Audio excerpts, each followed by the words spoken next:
Two of the games I really loved this year, which were in my 4th and 5th slot, were Soma and Until Dawn, which is kind of crazy because I don't like horror games, but I found them both completely fascinating for totally different reasons. Soma was like a really interesting amnesia experience that wasn't so terrifying I couldn't finish it, because I couldn't finish Amnesia.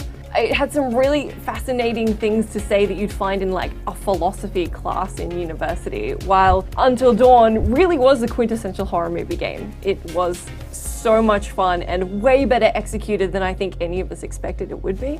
In my other slots, I had sort of choose your own adventure games like Tales from the Borderlands, one of Telltale's newest games, which is just so funny. I think it's probably the funniest game I've ever played.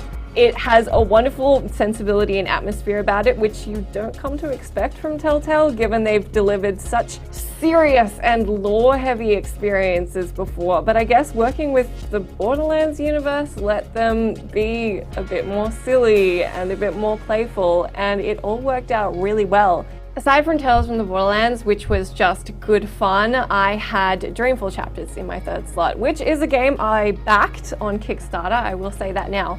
It's the 3rd installment of a series that started with The Longest Journey, which is my favorite game that I've ever played ever. So I had really high expectations from it, but it just delivers this incomparably well-rounded out world with these fascinating, completely, perfectly developed characters that I'm just constantly enthralled by. I care about what they're doing, I care about the decisions that I'm making, and the decisions are difficult too. I think sometimes Telltale moves to a place where the decisions get a little bit predictable and you don't really need to sit there and and ah about what you're doing, whereas Dreamful Chapters forces me to sit there and decide whether I'm going to make one massive choice or another over and over again, and I find that so engaging, and just to see the way the story branches depending on what I decide to do with the characters is a really good reason to keep playing. And in my number 1 slot I had Fallout 4, which is a game I hate to love, actually. There are so many problems with it that I actually did say that I think calling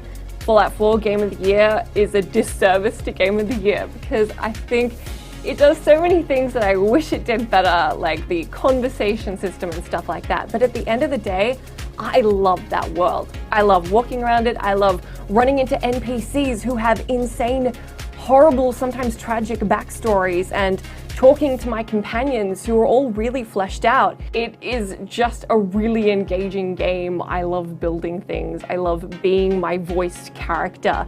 And it's just the quintessential RPG experience I was looking for this year.